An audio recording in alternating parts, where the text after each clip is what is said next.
Kom ons sit so, dan bid ons saam. Here, ons het daar die pragtige lied gesing, dat die liefde van Jesus is wonderbaar. As ons begin dink oor u onuitspreeklike groot liefde vir ons as sondaar mens, Here, dan kan ons nie begryp waarom u die heilige God, wat ons nie nodig gehad het, Here, in liefde na ons neergebuig het en u seun gestuur het om in ons plek, Here, daar die sondeoffer te word nie. Ons kan u maar net aanbid en u eer dat ons u kan lief hê, omdat u ons eerste lief gehad het. Dierbare Here, ons leef op hierdie aarde en ons het een lewe. En is so baie duidelik dat het gou verbygaan en net wat ons vir u gedoen het sal staande bly. Ek pleit by u Here dat ons nie ons lewe sal vermors en ons besig sal hou met baie dinge en Here naderhand met sonde besig sal raak en die seën en die vrede van kindskap verbeur nie. Ek pleit en vra dat u ons wysheid sal gee in hierdie krom en verdraaide geslag, want Here, ons hoor baie stemme en van baie oorde kom daar dinge na ons kant en somtyds verwar dit ons. Daarom pleit ons Here dat u vir ons verligte oë van die verstand sal gee in ons studie van u woord, dat ons sal verstaan wat die wil van die Here vir ons is. En dankie dat ons weet, u wil is dat ons gered moet word, u wil is dat ons heilig moet lewe, u wil is dat ons gelykvormig sal word aan die beeld van u seun. En Paulus sê dit nie behaal op aarde nie, maar hy daarna gejaag, en hy dit gegryp asof hy dit kan verkry het. En dit moet ook ons bede wees, om elke môre op te staan en te sê, Here, ek jaag na hierdie volmaaktheid. Help vir ons, Here, om met wysheid, Here, die mense wat teen die waarheid van u woord praat, en Here, hulle wat met boosheid besig is, dat ons met wysheid hulle sal antwoord, en dat u ook vir hulle genade sal skenk tot bekering. En ag Here, dat ons die heerlikheid van Christus op aarde sal sien, deur siele wat gered word en u kinders wat heilig lewe. Vanaand het ons die voorreg om Here weer u woord oop te maak. Baie dankie vir die boek Psalms. Wat 'n kosbare boek wat u vir ons opgeteken het in die Bybel. En ag Here, vra ons dat u vir ons wysheid sal gee in die lees daarvan, in die verstaan daarvan, in die oordra van die inligting wat ons versamel het, en bo alles Vader, dat u gees in ons harte sal uitstort, wat vir ons met wysheid sal bekragtig, want u gees is die gees van wysheid en verstand. En daarom bid ons nou ook, dat u vir my as spreker, vir hulle as hoorders, op 'n besondere manier naby sal wees. En ag, wil ons maar vanaand vra, spreek Here, want ons luister. Ons bid hierdie ding in u wonderlike naam, en ons bid dit met soveel danksegginge. Amen. Nou vriende, ek nooi om die woord van die Here vanaand saam met my oop te maak by Psalm 19. Psalm 19 is die gedeelte wat ons vanaand gaan hanteer. Nou, in my voorbereiding hierdie week het ek besef hoe kosbaar is God se woord, en dan ook hoe die Here met ons praat deur sy woord, en dan ook deur die natuur. Daarom vanaand se tema dan, God praat, luister jy, en kom ons maak oop daar by Psalm 19, en ek vra verskoning dat ons nie die bord vanaand gebruik nie. Ek dink jy is al so gewoond, as ek praat, is dit hier agter op die bord, maar verskoon maar vanaand, ons vertrou dat die rekenaar spoedig uitgesorteer sal word. Nou Psalm 19, ons lees daar vanaf die eerste vers. Vir die musiekleier, 'n psalm van Dawid. Die hemele vertel die eer van God, en die uitspansel verkondig die werk van sy hande. Die een dag stort vir die ander 'n boodskap uit, en die een nag kondig vir die ander kennis aan. Daar is geen spraak en daar is geen woorde nie. Onhoorbaar is hulle stem. Hulle meetsnoer gaan uit oor die hele aarde, en hulle woorde tot by die einde van die wêreld. Vir die son het hy daarin 'n tent gemaak, en die is soos 'n bruidegom wat uitgaan uit sy slaapkamer. Hy is bly soos 'n held om die pad te loop. Sy uitgang is van die einde van die hemel af, en sy omloop tot by die eindes daarvan, en niks is verborge vir sy hitte nie. Die wet van die Here is volmaak, dit verkoop die siel. Die getuienis van die Here is gewis, dit gee wysheid aan die eenvoudige. Die bevele van die Here is reg, hulle verbly die hart. Die gebod van die Here is suiwer, dit verlig die oë. Die vrees van die Here is rein, dit bestaan tot in ewigheid. Die verordeninge van die Here is waarheid, tesame is hulle regverdig. Hulle is begeerliker as goud, ja as baie fyn goud, en soeter as heuning en heuningstroop. Ook word die knegt daardeur gewaarsku, en die onderhouding daarvan is groot loon. Die afdwalinge, wie bemerk hulle? Spreek my vry van die wat verborge is. Hou u knegt ook terug van moedswillige sondes, laat dit nie oor my heers nie, dan sal ek onbestraflik wees en vry van groot oortreding. Laat die woorde van my mond en die oordenking van my hart welbehaaglik wees voor die aangesig, o Here, my rots en my verlosser.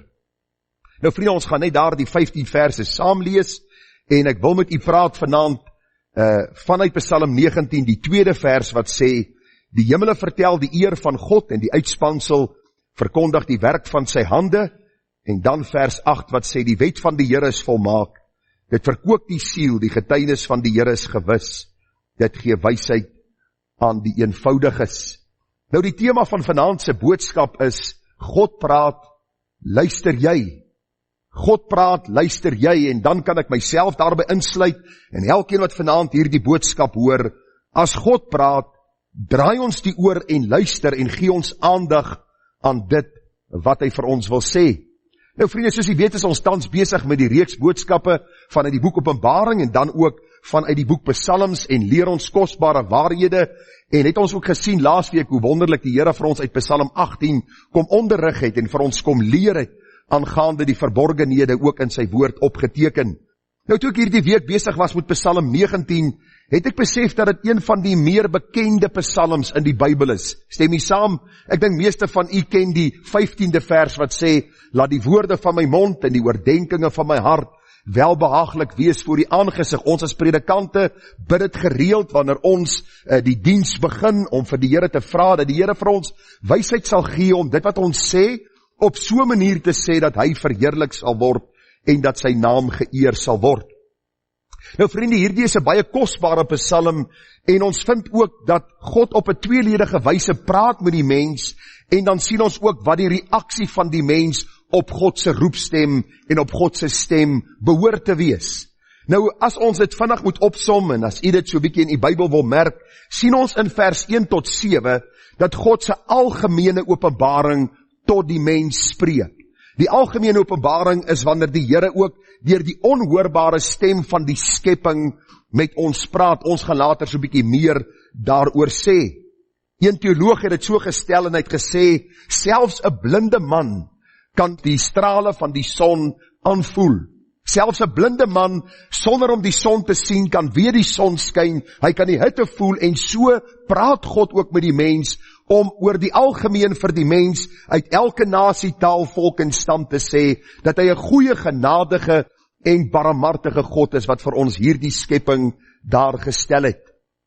In vers 8 tot 11 lees ons van God se spesifieke openbaring. So vers 1 tot 7 is die algemene openbaring, dit wat mense oor die algemeen kan sien. Vers 8 tot 11 lees ons van God se spesifieke openbaring deur sy woord. En as ons kyk, dan sien ons dat die Here vir ons sê, God se woord is lewendig en kragtig en skerper as enige tweesnydende swaard. So, God praat, ons moet luister. God openbaar hom in die algemeen deur sy skepping, en God openbaar hom spesifiek deur sy woord. En dan vind ons in vers 12 tot 15 wat die reaksie moet wees van hulle wat dan ook God se stem hoor. Nou vriende, hierdie stem waarvan ons praat is nie 'n stemmetjie in my hart wat heeltyd in my oor fluister of in my hart fluister en vir my sê, draai links, draai regs, gaan hierdie kant, gaan daardie kant toe nie. Maar hierdie stem, soos God vir ons in sy woord leer, wat deur die skepping na ons toe kom, en dan ook deur sy wonderlike woord.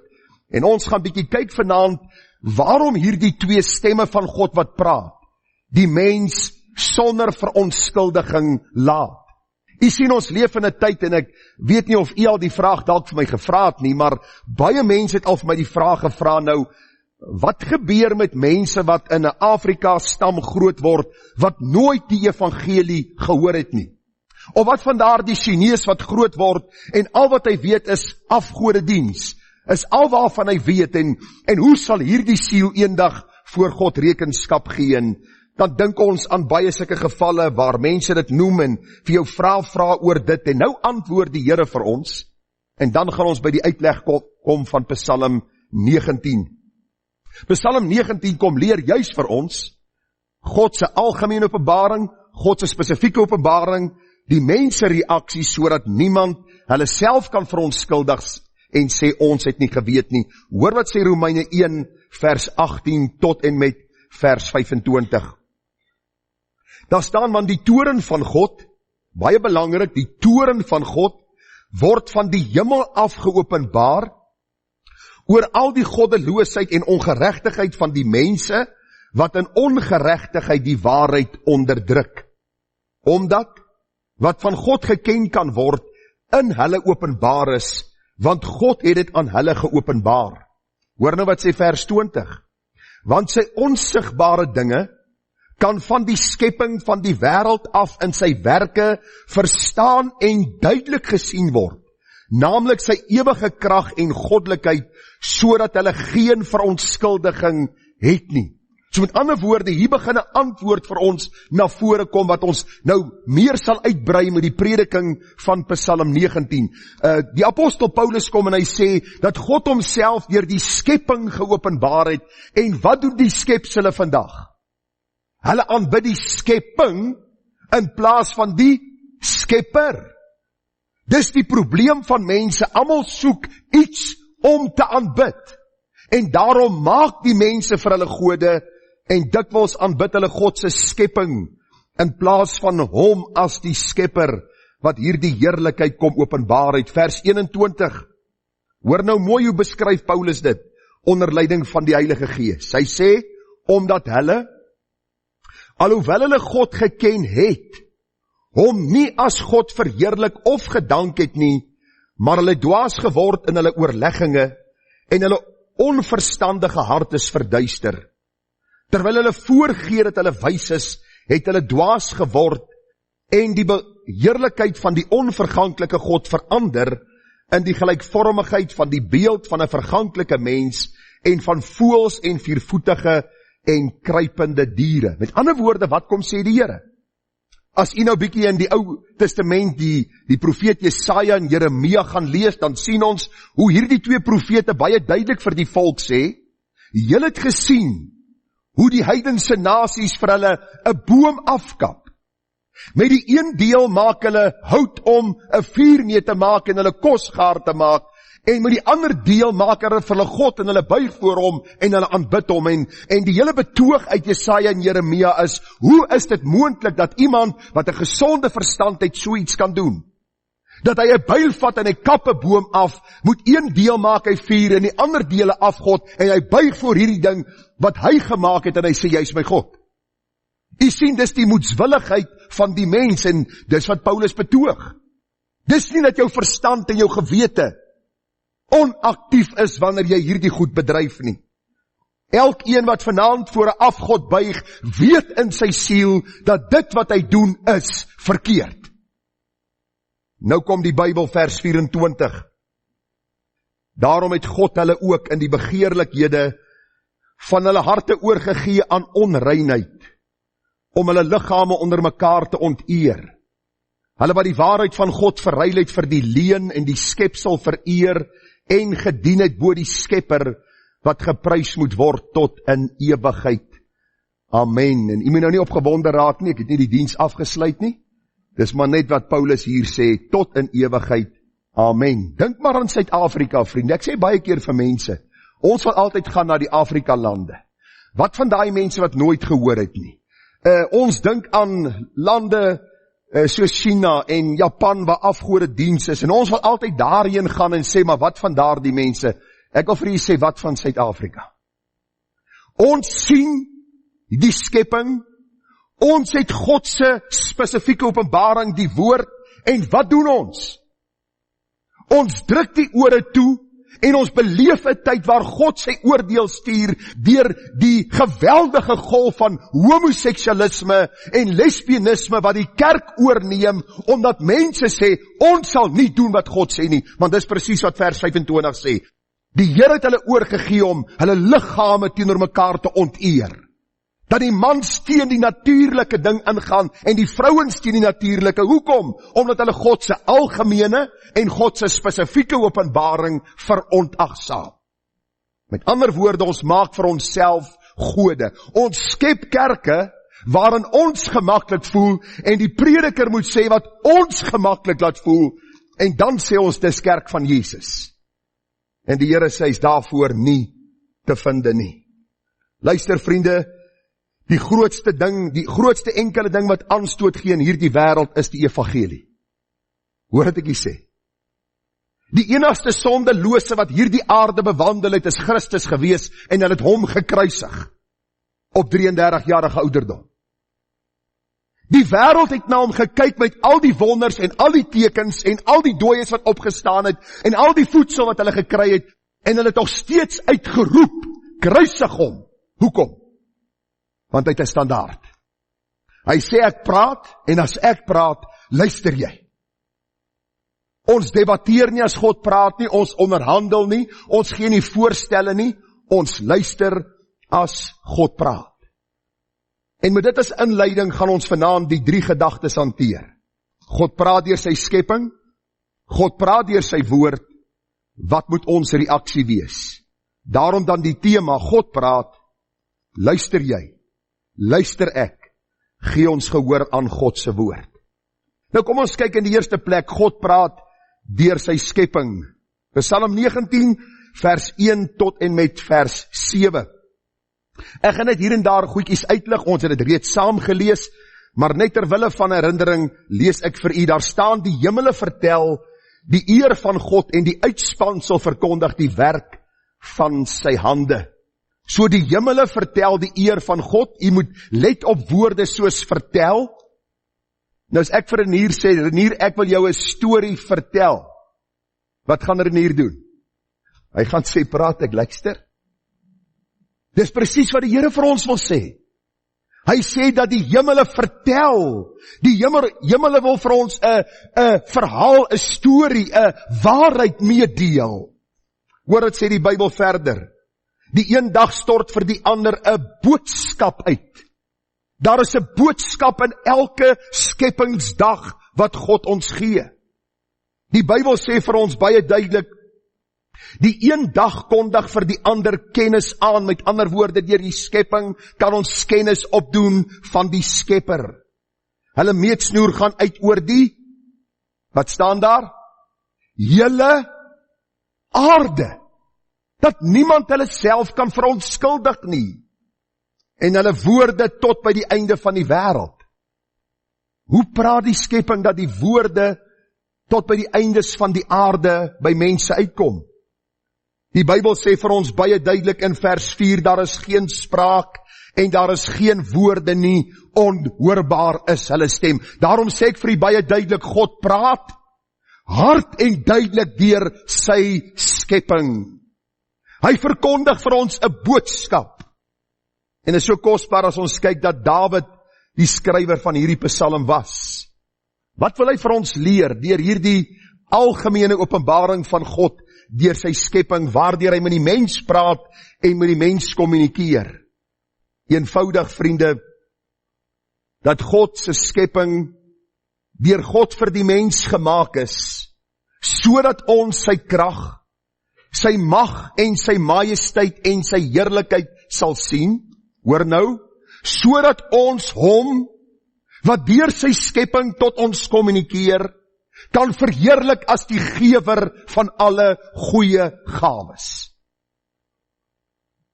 Enige mens weet, al wil hulle vir hulle self anders te probeer leer, en al wil hulle gewete probeer manipuleer en forceer in 'n rigting, dat alles uit niks ontstaan het nie, weet die mens diep in sy siel, daar moet buite die skepping 'n skepper wees.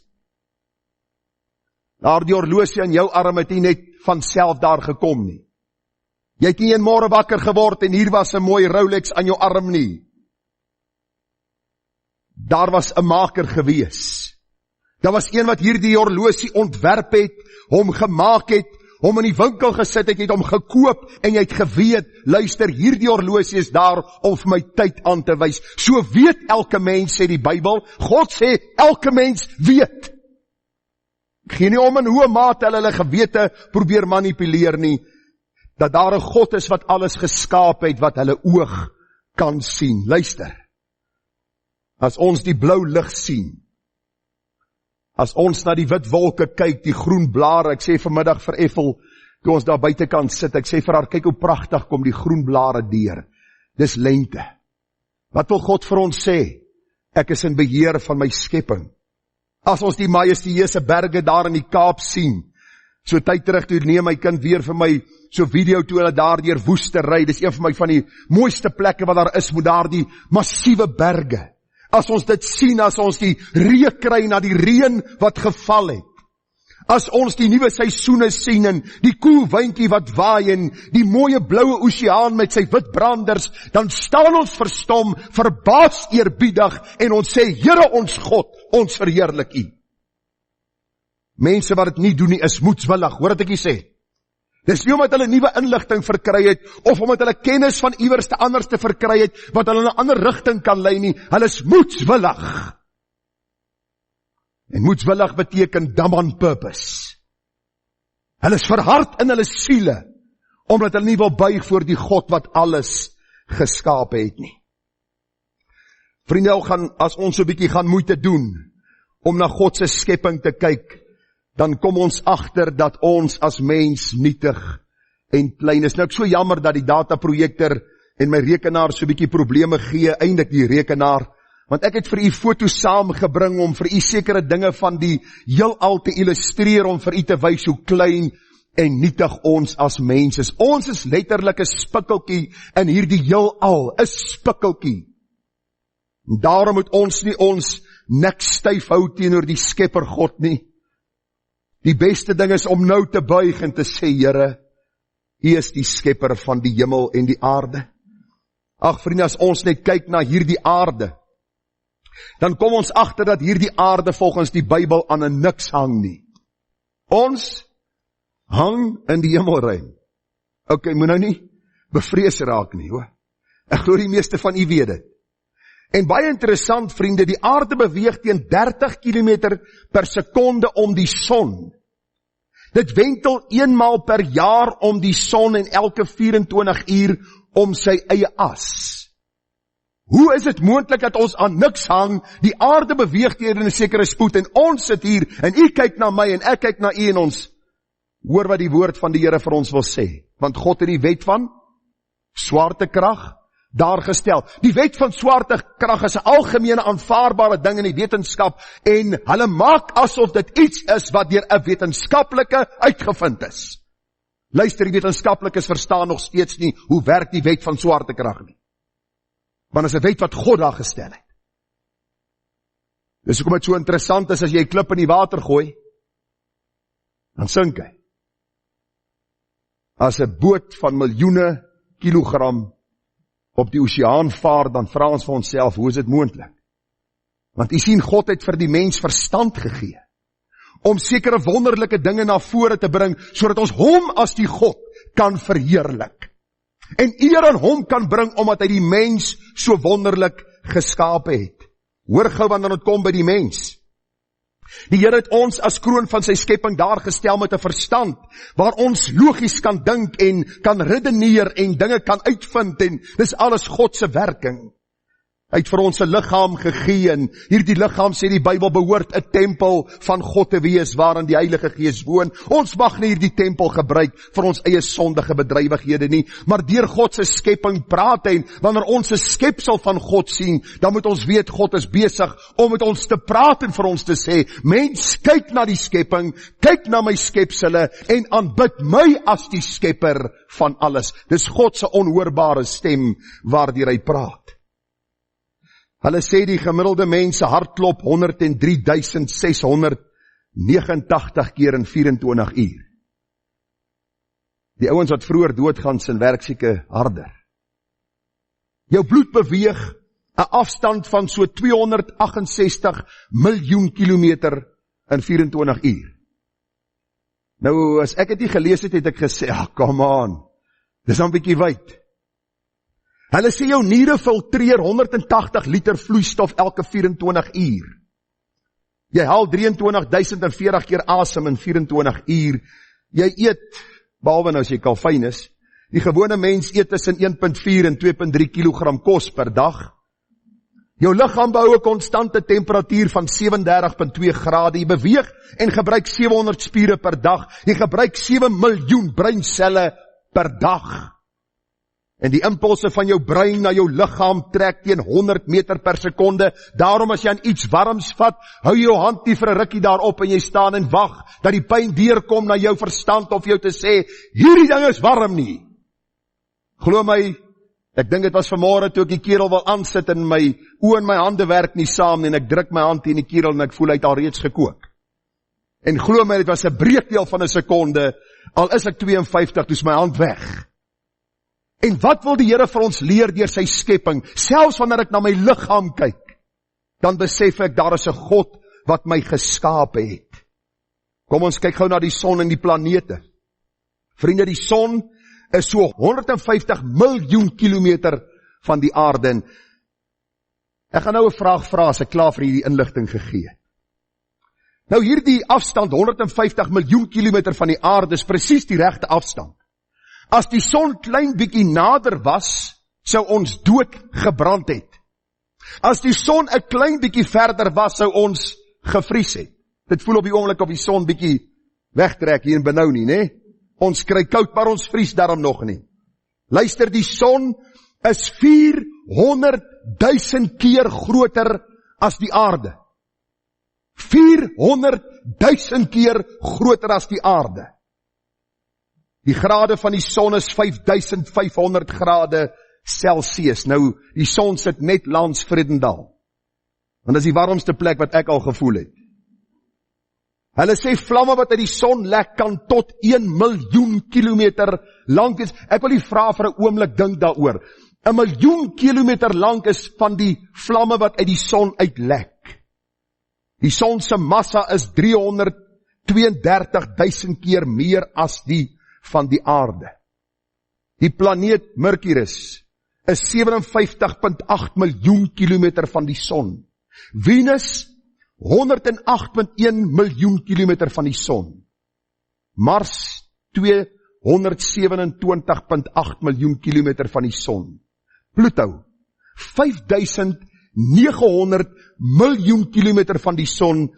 Jupiter 777.8 miljoen kilometer van die son en Saturnus 1430 miljoen kilometer van die son. Wetenskaplikes weet dit, hulle gee vir ons die feite en wat doen hulle? Hulle maak van hulle self God. Dis die probleem waarmee ons sit. Dis nie dat ons nie kennis het nie. Dis nie dat ons verbaas staan voor God se skepping nie. Dis nie dat ons nuwe inligting bekom deur planete en sonnestelsels aanhoudend te ontdek en die grootheid en die majesteit van God te sien nie. Dis omdat ons harte verhard is en ons die ore toedruk as God deur die onhoorbare stem van die skepping moet ons praat. Luister, elke sonnestelsel en elke planeet roep uit, daar is 'n God wat geskaap het. Ken jy hierdie God? En baie interessant, ek sê dit nou die dag vir Kalfyn, dat God in liefde na hierdie spikkeltjie, wat ons aarde noem, gekom het, om vir sondaars te kom sterf. Hierdie onhoorbare stem praat. Ek wil gou vir u net so ietsie van die blou walvis noem. 'n volgroeide blou walvis weeg so 140 ton. Dit is gelykstaande aan 28 olifante, 170 beeste of 2000 mense. Die blou walvis is min of meer 33 meter lank, volgroeid. Dis ongeveer 4 busse agter mekaar. Sy skelet weeg 22 ton. Sy liggaamsvet 25 ton, sy vleis 50 ton. Die deursnee van sy hart is 1,2 meter. Sy hart sirkuleer 10.000 liters bloed in 24 uur. Sy aorta is 50 centimeter in deursnee. Sy lewer weeg 1 ton. Dis 'n vergrote lewer, as jy nou een wil soek. Sy maag is omtrent soos 'n tiener se maag, stoor 1 ton kos op 'n slag. As die walvis na die oppervlakte beweeg, hoor gou hier, dan neem die walvis 20.000 liter suurstof in per minuut. Wanneer hy afsak onder na die bodem van die oseaan, dan is daar iets wat in sy bloedsomloop verander, sodat sy hele liggaam in 'n rusfase gaan. Die bloed sirkuleer net tussen die hart en die brein, en die wetenskaplikes kan dit nie verklaar nie, maar hoor gou. Wanneer hy wil eet, dan laat hy deur 'n klep van hierdie suurstof vry. En daar kom ander visse om daardie suurstof te kry, en daardie walvis word deur God gevoed op hierdie manier, en hy sluk 28.000 visse op 'n slag. En luister, die oseaan is vol van hulle. En ons vra, is daar 'n skepper? Is daar 'n God? Ons sê alles het toevallig gebeur. Deur die proses van evolusie oor miljoene jare het al hierdie dinge tot stand gekom. Jy wat dit vanaand sê, is 'n leienaar. En jy en God weet, jou gewete roep teen jou. En sal ook in die ewigheid teen jou roep. Want hierdie God se algemene openbaring is deur sy skepping. Die Bybel sê van die eindes van die aarde tot die ander uiterste toe, sien mense die skepping. Hulle sien die son, hulle sien die maan, hulle sien die sterre, hulle sien die diere, hulle sien hoe God vir ons sorg. Maar mense is moedswillig. En hulle druk die ore toe en hulle wil na God nie luister nie. Vir ons wat vanaand die Here ken, is daar een lied wat ons uitroep.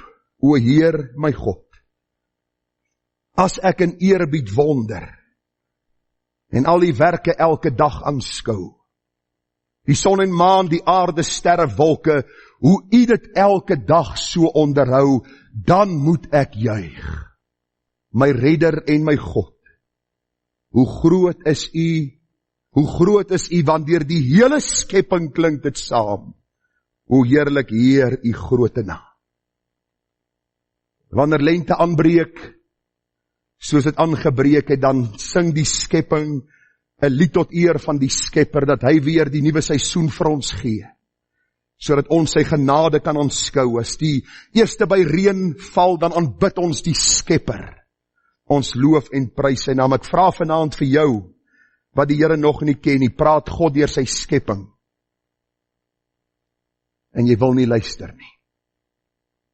Hoor dikwels mense sê vir my, ek is lief vir die see. Ek is lief vir die bosveld, ek is lief vir jag, en daarin kom ek so naby aan my Skepper, en die res van die tyd lewe hulle vir hulle self en hulle sondige gebruikes en gewoontes. As God deur sy skepping praat, en die algemene openbaring vir ons gee, is die doel altyd om ons by die spesifieke openbaring uit te bring. En nou gaan ons bietjie praat oor God se woord. So die eerste 7 verse gaan oor die algemene openbaring, God se skepping, sy skepsele, die planete, die son, die maan, die sterre, die diereryk, dit wat in die see is, alles praat en sê vir ons, daar is 'n God wat praat sodat ons moet luister en voor hom moet buig. Maar God praat spesifiek. Kyk hoe wonderlik. Hy praat meer in besonder. En hoor gou, hy praat sterker deur sy woord. Ons sal staan en sê, maar hoor jy, as ons die planete en die skepping en die walvis en al die diere in die diereryk aanskou, dis 'n duidelike stem, daar's 'n meer duidelike stem. En dis nie 'n stemmetjie van die hemel nie, dis God se woord. En so Spurgeon gesê het, as jy God se woord wil hoor, en as jy sy stem wil hoor, lees sy Bybel. As jy dit hardop wil hoor, lees jou Bybel hardop. Ek lees vir u wat staan in Psalm 19. Nadat Dawid gepraat het oor die skepping, sê hy in vers 8, nou kom hy by die spesifieke openbaring van God uit. Die wet van die Here is volmaak. As hy praat van die wet van die Here, dan praat hy in besonder van dit wat God aan hulle gekommunikeer het by die berg Sinaï en verder as volk vir hulle gekommunikeer het. En dit sluit ook later die hele woord van die Here in, want Paulus kom in 2 Timoteus 3:16 en 17 en hy sê die hele skrif is deur God uitgeasem. Dis 'n boek wat die Here vir ons gee. Hy sê die wet van die Here is volmaak, dit verkoop die siel. Die getuienis van die Here is gewis, dit gee wysheid aan die eenvoudige. Die bevele van die Here is reg, hulle verbly die hart.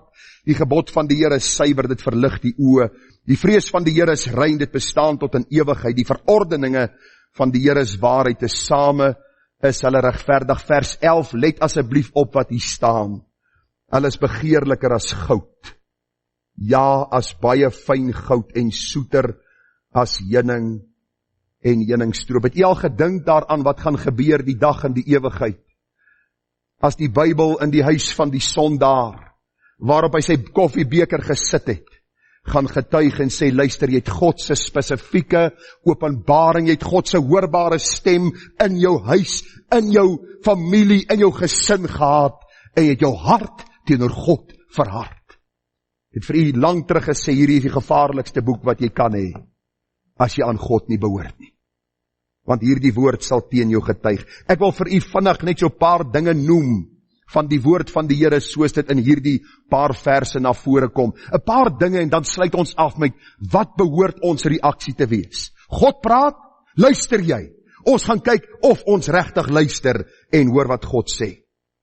Nou vriende, Dawid maak melding van, hy sê die wet van die Here.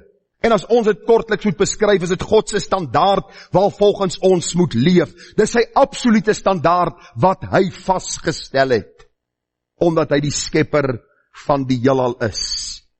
Hierdie wet van God is ononderhandelbaar. Regerings kan kom en regerings kan gaan.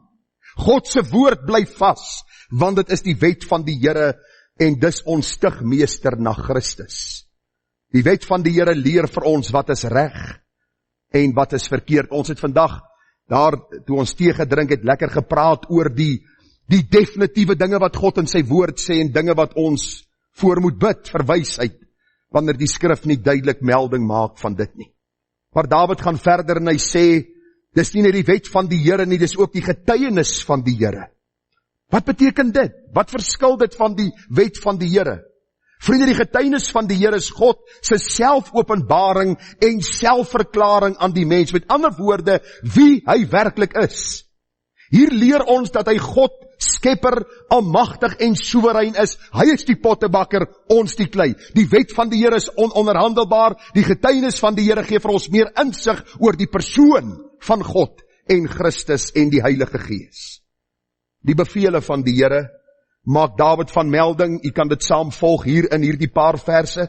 Die bevele van die Here is die dogmas as ons praat, of die leerstellige beginsels wat ons moet navolg. Elkeen se siening van die skrif is nie reg nie. Luister, in elke gedeelte in die woord is daar een sentrale boodskap wat God aan ons wil kommunikeer. 10 mense kan nie 10 gedagtes oor dieselfde gedeelte gee nie. Daar kan 10 preke wees oor dieselfde gedeelte met een sentrale gedagte wat God bedoel het. En wat God ook grammaties, histories daarin vir ons wil sê. U sien, bevele is die beginsels waarvan ons moet kennis dra. Dis vaste en ononderhandelbare feite. Ons dink aan dinge soos die maagdelike geboorte, die sondeloosheid van Jesus, sy plaasvervangende dood, sy liggaamlike opstanding. Dis goed waaroor ons nie kan onderhandel nie. Ons vind die gebod van die Here. Vriende, hierdie gebod van die Here is bindend en is autoritair. Met ander woorde, ons kan nie daaraan verander na willekeur nie. Dit staan vas deur die eeue en is bindend vir elke geslag. Ons sien ook Dawid beskryf die woord van God as die vrees van die Here. Met ander woorde, dit leer ons om God na reg te aanbid. Elkeen kan die Here nie aanbid soos hy wil nie. Elke kerk het 'n naam en is hierdie naam en is daardie naam wat ons vir kerke gee. En jy kom in die kerk en jy vind alles behalwe 'n ware aanbidding van die Here. Ek het hierdie week met 'n dame gepraat wat vir my 'n boodskap gestuur het van 'n boek van Dave Hunt wat handel oor dinge wat vandag in baie Pinkster en charismatiese en 5 movement kerk aan die gang is, en hy het sekere uitlatings gemaak, duif hand in sy boek en sy vra vir my, is dit so? Met ander woorde, dat hulle heel moontlik met valse aanbidding besig is. En ek sê vir haar, Tannie, dit is so. Want jy kan die Here nie aanbid soos jy dink dit goed is nie. Jy kan nie goed in die kerk van Jesus bring volgens wat jy dink is reg, of volgens oorlewering of volgens tradisie nie. Vrees is 'n gesonde en noodsaaklike deel van ware aanbidding. Daarom sê die Bybel vir ons, vrees bring ons in regte aanbidding en perspektief van hierdie God. Dan praat die Bybel van die verordeninge van die Here. Wat is die verordeninge? Dit is die beoordeling van die regter God self. As ons praat van die verordeninge, sê ons, hy beoordeel volgens sy woord my optredes. Ek het onlangs weer met iemand gepraat, toe kom ons by die gedagte, ons mag nie, wat sê mense? Oordeel nie.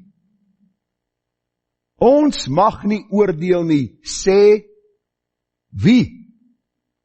Dis nou nie die program op RSG nie, dis nou sommer my weergawe. Sê wie? Die Here sê, as ons onsself nie beoordeel nie, sal ons geoordeel word. Die Here sê vir ons baie duidelik, dat as ons nie die splinter uit ons eie oog uithaal nie, kan ons nie die balk in die ander een se oog raak sien nie. Die hele konteks gaan daaroor, beoordeel jouself en beoordeel ander, sodat God verheerlik kan word. As jy vir jou kind wat met sy ma terugpraat, sê, Boetman, jy praat nie so met my vrou nie, wat is jy besig om te doen? Ek dink jy beoordeel hom. Daar is een groter as ek, dit is God, en sy woord beoordeel my optredes. Dit beoordeel die gedagtes en oorlegginge van my hart. En as ek groei in God se woord, kan ek 'n beter beoordeling maak van sonde in my eie lewe en ook in ander se lewe. En luister, as jy ander se sonde uitwys, maak seker jou eie hart is voor God reg, maar moenie skroom om sonde uit te wys nie. As mense met sonde besig is, wys hulle daarop. Moenie skaam wees nie, moenie terugdeins nie. Dawid praat van God se woord, maar hy kom ook verder en hy sê, God se woord is volmaak. Sê gou vir my, wat is daar op aarde wat volmaak is? Ek weet as jy baie lief is vir jou vrou, sal jy sê, my vrou, volmaak. She's the one. Nee, al dink ek sy's volmaak. En al sê ek baie keer vir haar, luister, jy's 'n engel wat 'n mens kon word het. Dan sê sy vir jou, wat wil jy? Want die hele gedagte, daar's niks volmaak op aarde nie. Daar's niks volmaak nie, maar Dawid kom en hy sê, God se woord is volmaak. Wat beteken dit? Dis volledig, dis alles omvattend, dis genoegsaam vir elke mens, deur elke tyd in hierdie wêreldgeskiedenis, elke era, en elke mens, wat geleef het in die verlede, hede en toekoms.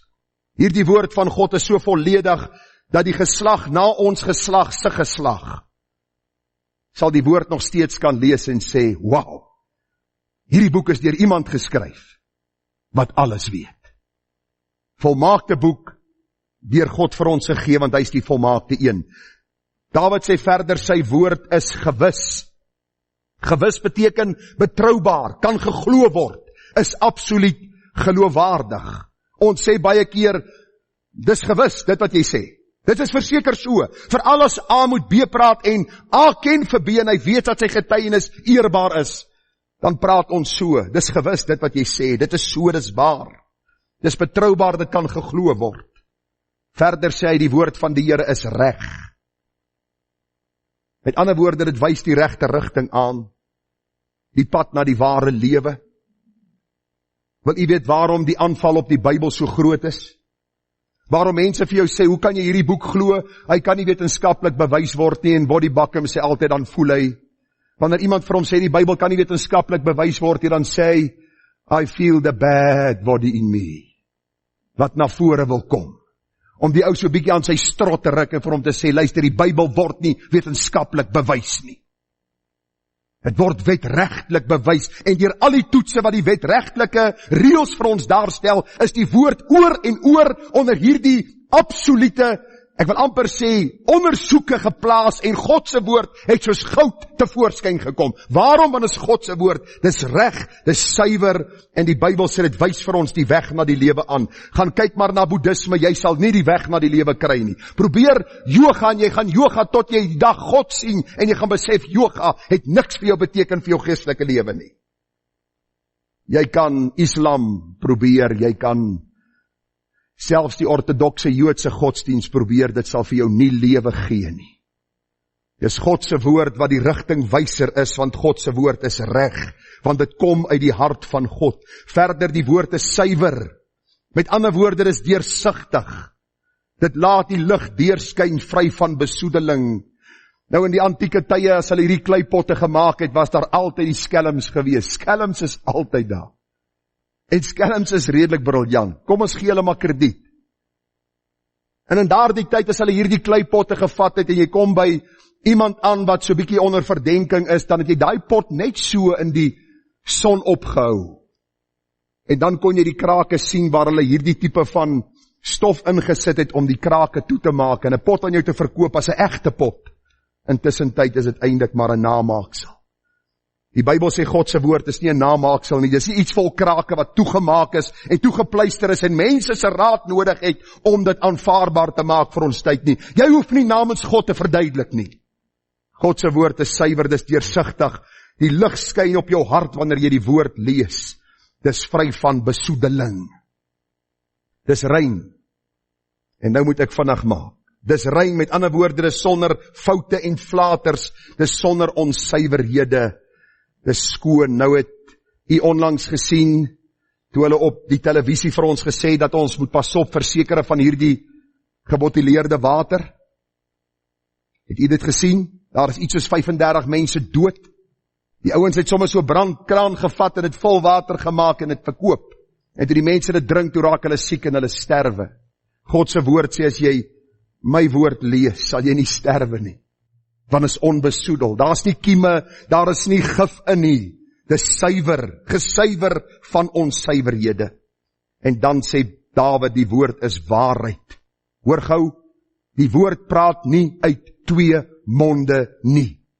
Die woord is nie dubbelsinnig en draai later om en bely verkeerde leringe. Daarom moet elke kerk sy leerstellings onder God se woord plaas. En as God se woord getuienis gee, dan kom die leerstelling onder.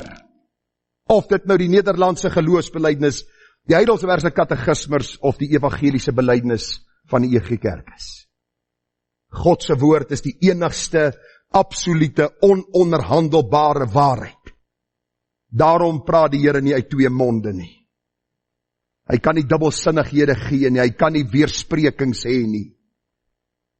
Die Here draai nie later om en sê, oeps, ek is jammer, ek het nie geweet julle in die jaar 2020 gaan A, B en C doen nie.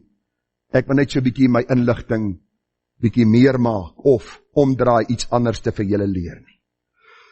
En dan moet ek vinnig maak, daar is 6 dinge wat God se woord vermag. Alles in hierdie paar verse, hoor. Wat vermag God se woord? Dit verkoop die siel. Met ander woorde, converting the soul, turning it back to God. As God se woord nie 'n effek in jou lewe het, wat jou draai na God toe nie, is jy met 'n verkeerde boek besig. En ek wil vir u sê, in die jare in die bediening, het ek baie mense gesien, wat baie tyd aan God spandeer, of sy woord spandeer, so sê hulle. Maar hulle bly presies dieselfde. Is dit nie wat die fariseërs gedoen het nie? Hulle die skrifte ondersoek. En die Here sê vir hulle, luister, julle die duiwel as vader. U sien, God se woord verkoop ons siel. God se woord draai ons heeltyd na God. Dis heeltyd besig om ons verstand te vernuwe. En dit begin by redding en dit sal lewenslang duur. Verder, God se woord gee wysheid aan die eenvoudiges. Met ander woorde, dit maak die onkundiges kundig. Dit leer ons om nie alles vir soetkoek op te eet nie, maar te toets aan die hand van die woord. Onderskeidingsvermoë. My gunsteling vers in die Bybel, Handelinge 17:11. Die gemeente van Berea was edelmoediger as die in Thessalonika. Hulle het elke dag die skrifte ondersoek om te kyk of hierdie dinge so was. Dis wat die Bybel sê, dit gee wysheid aan die eenvoudiges. Hoor gou, die Bybel verbly die hart. Die Engels sê rejoicing the heart. Dit bring 'n blydskap wat geen ander boek, persoon, produk of ontdekking kan bring nie. Luister, my vrou maak my hart bly. Ek sê vir haar dikwels in die môre as ek haar sien en sê ek, luister, jy is die beste ding naas witbrood wat met my gebeur het. Maar hoor eens, as ek by die Bybel kom, is daar 'n hele ander blydskap in my siel, wanneer God deur sy woord met my praat. Dit verlig die oë. My geestelike oë word deur God se woord verlig. Die woord van God, vriende, en die lees daarvan, bring my op 'n punt uit waar daar 'n verlange in my hart is, om meer te leer van die Here, om meer verligte oë te ontvang, om beter te verstaan wat die Here vir my wil sê. Ek het agtergekom in my bediening, dat die mense wat die meeste sondeprobleme het, is die mense wat die minste tyd aan God se woord spandeer. Luister, die woord bestaan tot in ewigheid, sê Dawid hier in Psalm 19.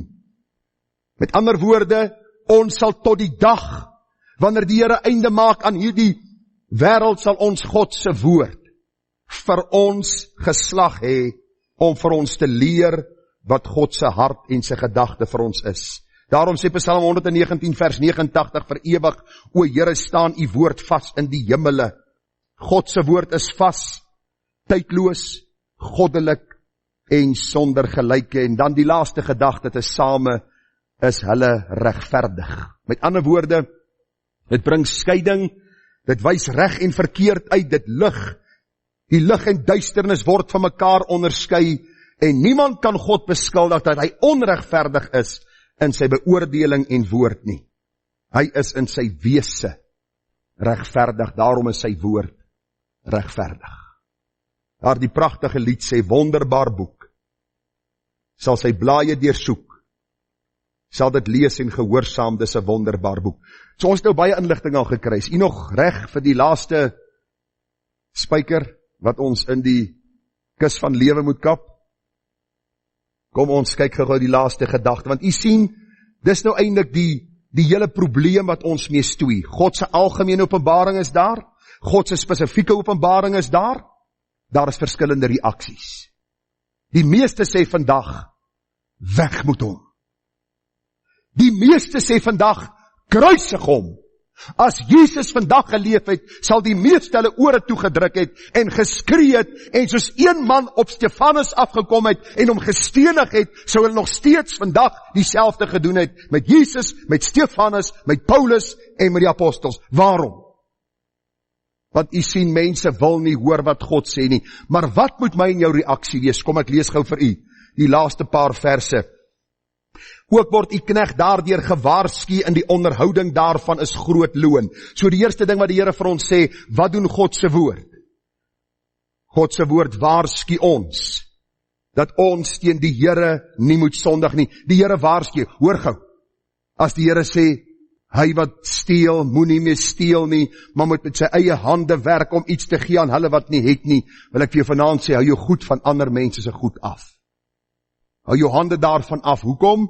Want God waarsku jou betyds voor jou lewe gekompliseerd raak deur sonde wat jy doen. As jy na 'n ander ou se vrou kyk, op daai oomblik kyk weg en sê, Here God, ek weet u woord waarsku my, as ek in my gedagte met haar sondig, is dit asof ek reeds met haar gesondig het. Dit gaan my lewe kompliseer. U waarsku my betyds en ek wil luister, en so kan ons die sonde in die woord van die Here opnoem. U knegt word daardeur gewaarsku. As jy vanaand 'n kind van God is God se woord in die eerste plek daar om jou en my te waarsku. Maar hoor gou, dis vir my kosbaar.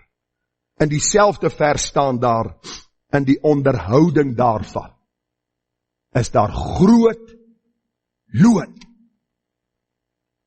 Een van die lekkerste dinge vir my na my wedergeboorte was in die môre, as ek wakker word en ek maak my oë oop. En ek dink by myself, ek was nie gisteraan by die sondige plekke waar ek vroeër jare by was.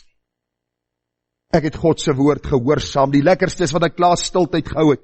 En ek stap uit my binnekamer en ek weet ek was gehoorsaam aan God. As ek in die dag 'n getuie is vir die Here, Wonderlik, daar is groot loon. Die Here bring 'n vrede in jou siel. Hy bring iets hier in jou binneste, wat jy vir 'n ander mens nie kan beskryf, wanneer jy sy woord onderhou nie. Hy waarsku jou, maar in die onderhouding daarvan, is daar groot loon. Hoor wat sê vers 13, die afdwalinge, wie bemerk hulle, spreek my vry, van die wat verborge is. Hou u knegt ook terug, van moedswillige sondes, laat dit oor my nie heers nie. Met ander woorde, ons booshede, wat ons van God se weg laat afdwaal, word deur die woord vir ons uitgewys. En deur kennis van God se woord word ons weerhou van moedswillige sondes. Luister. Die Bybel sê dat sonde oor ons nie heerskappy moet voer nie. Vandag in die gesprek, saam met Lukas, was dit vir my lekker geweest om 'n bietjie daaroor te praat.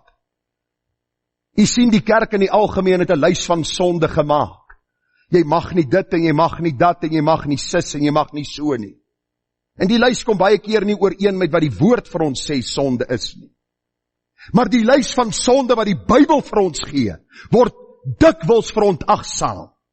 En gaan lees maar die vrug van die Gees vir uself.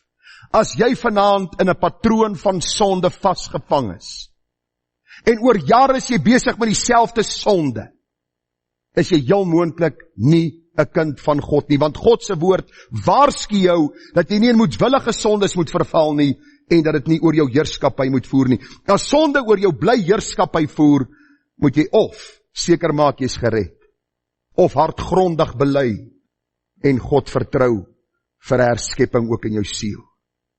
Dan sê die Bybel vir ons verder, dan sal ek onberispelik wees en vry van groot oortreding.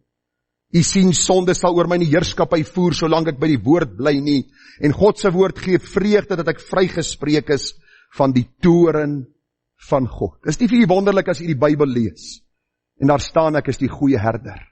My skape ken my stem en hulle volg my. Ek gee hulle die ewige lewe. Is dit nie vir u kosbaar om dit te lees en jy dink by jouself, ek sondaar, elendige mens, verdien die hel, ek kry God se genade, God se algemene openbaring, sy spesifieke openbaring. Wat moet ons reaksie wees? Laat die woorde van my mond en die oordenkinge van my hart welbehaaglik wees voor die aangesig, o Here, my rots en my verlosser. Met ander woorde, my hart moet gesinkroniseer wees met die hemel, en dit kan alleen gesinkroniseer wees met die hemel deur die woord. God praat nie op 'n ander manier as deur sy woord nie. Ek gee nie om wat sê mense. Daar's te veel mense wat sê, God het vir my dit gesê en God het vir my dat gesê. Sê wie? Ek het gister met 'n man gepraat, ek sê vir Eiffel toe daar ry, wow, hierdie ou is seker bevoorreg, want lyk vir my en die Here sit in koffie drink elke halfuur. En die Here sê vir hom sis, en die Here sê vir hom so, en die Here sê vir hom hierdie kant toe, en die Here sê vir hom daai kant toe. Jy kan net gesinkroniseer wees met die hemel, deur God se woord, wat God vir ons gegee het, waaruit hy homself openbaar. En luister, as jou hart met die hemel gesinkroniseer is deur die woord, sal jou woorde en jou dade voor God reg wees. Dit beteken nie dat jy deur die lewe gaan en almal gaan van jou hou nie. Ek het in my lewe al agtergekom, die kere wat jy standpunt inneem vir die waarheid van God se woord, kry jy heel moontlik baie wind van voor. Maar die gedagte is net, ons kan dan met vrymoedigheid sê wat die Here sê. Ons woorde sal met sout besprinkel wees en ons verheerlik God. Ek sluit af met die pragtige lied wat sê, sing dit nog 'n maal vir my oor, wonderlik lewenswoord. Laat die lieflikheid my bekoor, wonderlik lewenswoord. Woord met lewensskoonheid, leer my plig en getrouheid. Lieflike woord, wonderlik woord, wonderlik lewenswoord. Die tweede vers sê woord, wat kom uit die hart van God, wonderlike lewenswoord. Soet weer klink dit as sy gebod, wonderlike lewenswoord. Woord van heil en lewe, woord wat wek tot strewe. Lieflike woord, wonderlik woord, wonderlik lewenswoord. Wat gaan dit vir my en jou vra? Om so 'n bietjie van onsself te begin wegkyk. En as jy môreoggend opstaan, en jy sien hoe breek die son deur, en jy sien God se skepping, dat jy sal sê, dan juig my siel. En dan maak jy vir jou daar die beker koffie of tee, hang af van jou ouderdom, en jy gaan sit daar in jou studeerkamer, en jy maak God se spesifieke openbaring oop, en jy lees, en jy sê, woord van God, woord van die lewe, ewig vas en waar. En jy gaan uit jou binnekamer, en jy gaan doen iets vir God, dan gaan jy 'n sinvolle lewe leef. God praat, luister jy, as jy luister, sal jy die vrug kan eet, wat God in sy woord sê, die vrug van lewe, van genade en van guns. Kom ons bid saam. Hemelvader, ons dank U vir die algemene openbaring in U skepping. Dit laat die mens sonder verontskuldiging, en daar is niemand wat eendag die skouer kan optrek en sê, ek het nie geweet nie. U het verder gegaan, en U het nie die skepping vir ons gegee nie, U het U woord vir ons gegee, en ons dank U vir U woord. En ag Here, ons vra dat ons, wat U Bybel in ons eie taal het, dat ons dit sal lees, dit sal bestudeer, dat ons daardeur gevoed sal word, dat ons daardeur gewaarsku sal word, dat ons geonderrig sal word, sodat ons die weg saam met U kan bewandel. Baie dankie dat U 'n goeie God is. Al is die stryd hoe fel, dank ons U vir U self, vir U nabyheid, vir U woord wat onveranderlik is. Dankie dat U Gees ons herinner aan dit wat U in U woord vir ons opgeteken het, en dit weerhou ons van moedswillige sondes, en help ons dat sonde oor ons nie heers nie. Dankie dat U woord ons waarsku, en wanneer ons sondig is, daar dadelik die begeerte vir vergifnis, herstel. Dankie dat U woord dit vir ons leer, en dat U Gees dit in ons harte werk. Ons wil U vanaand aanbid. En ons wil vra, Here, dat ons die vraag vanaand sal beantwoord. God praat, luister jy? En dat ons sal sê, ja, ek luister. Met my hele hart, met my hele siel, met al my verstand. En ek wil hierdie God dien, met die lewe wat hy my gee, en die jare wat nog oor is, tot ek hom in sy heerlikheid sien soos hy is. Amen.